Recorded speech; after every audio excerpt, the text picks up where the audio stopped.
Good morning po. Tayo po'y mag-aral ng salita ng Diyos. Dito po tayo sa 2 Peter chapter 1 verses 4 to 8. Sa paraang ito, binigyan niya tayo ng mga dakila at napakahalagang pangako upang makaiwas tayo sa nakakasirang pagnanasa sa sanlibutang ito at upang makabahagi tayo sa kanyang likas bilang Diyos. Dahil dito, sikapin ninyong idagdag sa inyong pananampalataya ang kabutihan, sa inyong kabutihan ang kaalaman.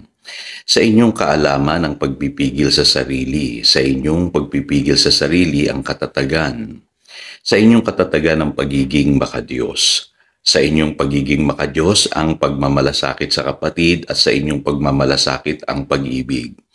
Ang mga katangiang yan ang kailangan ninyong taglayin at pagyamanin upang ang inyong pagkakilala sa Panginoong Hesukristo ay huwag mawala ng kabuluhan at kapakinabangan. Dealing with bad habits. Mapupuna po ninyo sa inyong buhay hindi yung mga malalaking kasalanan or major na kasalanan kadalasan ang sumisira sa inyo, kundi po yung mga maliliit na bad habits. At sabi po sa aklat ng Song of Songs, chapter 2 verse 15, it's the little foxes that ruin the vineyard. So kadalasan po, yung mga maliliit na bagay ang sumisira sa atin. At alam niyo po ba yung dati nating buhay, patuloy tayong kinukurap po niyan kung hahayaan natin. Sabi po sa Ephesians chapter 4 verse 22, you were taught with regards to your former way of life to put off your old self which is being corrupted by its deceitful desire. So marami tayong nakasanayang gawi, pag-uugali na hanggang ngayon ay pwedeng taglay-taglay pa natin at yun ang sumisira sa atin. At binabanggit po dyan yung salitang corruption. Kasi ang corruption po nagsisimula talaga yan sa puso ng tao. Nasanay po tayo sa mali. Katulad po ng mga naririnig nating balita ngayon, laganap yung corruption sa gobyerno. Pero tayong lahat po, dahil sa atin pong likas na kalagayan, nung tayo makasalanan pa, marunong din tayong gumawa ng mga ganitong pagkakamali or tayo nabiktima rin ng corruption. Marami sa atin nung bata pa lang sanay ng mangupit, sanay na tayong maglagay or matutong magbigay ng payola sa pamamagitan ng diskarte, nanlalamang tayo sa ating kapwa. Yung mga bad habits na yan, nag-evolve lang. At ngayon, makikita po ninyo, problema na ng ating lipunan, maging sa ating gobyerno. Kaya alam nyo po, may corruption talagang nagaganap sa buhay ng tao. Lahat po apektado po niyan, lalo na kung ikaw hindi pa nakakilala sa Panginoong Hesukristo. So ang malaking tanong, matatakasan ba natin itong corruption na nasa sanlibutan na idinudulot ng ating mga evil desires? Pwede po, yun po yung teksto natin today sa 2 Peter chapter 1 verses 4 to 8. So malinaw po dyan na God has given us His great and precious promises para makaiwas po tayo sa corruption na meron po sa mundong ito.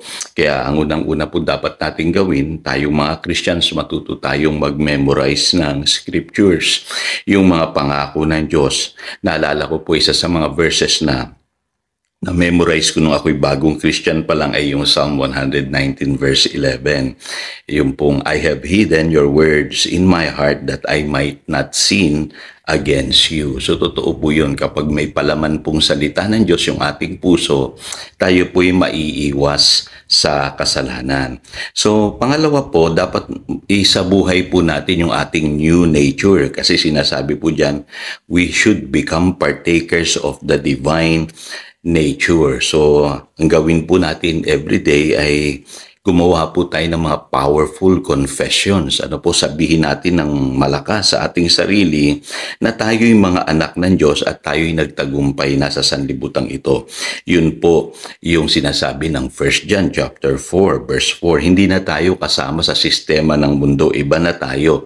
We belong to Jesus. At sa ating panalangin, hihingi tayo ng kalakasan mula sa Diyos. Sabi sa Psalm 73 verse 26, my heart and my flesh may fail, but God is the strength of my heart. Of course, kikilos pa rin si Satanas. Tutuksuhin tayo at panunumbalikin yung ating lumang pagkatao, pero lagi nating sasabihin, God is the strength of my heart. At mahalaga rin, sabi po dito sa 2 Peter chapter 1 verses 4 to 8, make every effort to add to your faith. So, ibig sabihin, kung paano nabuo sa atin yung mga maling pag-uugali, maliliit po yan na mga pag-uugali, unti-unti rin nating idagdag sa atin yung mga bagong pag-uugali na dapat tinataglay natin bilang mga born-again child of God. Ang ibig sabihin lamang niyang make every effort is to add or to apply and practice the new nature. Kasi meron ka na niyan kapatid, yung tinatawag na fruits of the Spirit. Meron ka na niyan sa Galatians chapter 5 verse 22 hanggang 25. Kailangang i-apply mo lang sa iyong buhay itong panibagong mga pag-uugali na dapat taglay-taglay mo na. Kasi sabi, those who belong to Jesus have crucified the sinful nature. Dapat mamatay na yung lumang pagkatao, and we must live by the Spirit and walk by the Spirit. So, madadaig natin yung corruption na nasa sanlibutan ngayon. So, tayo po'y manalangin. Dakilang Diyos, nalulungkot kami kapag nakakakita po kami ng kasamaan or corruption sa sanlibutan. Pero hindi namin nakikita, kami man ay nahubog din ng mga maling pag-uugali, mga maliliit na maling pag-uugali. Turuan mo kami, Panginoon, na ma-overcome ito.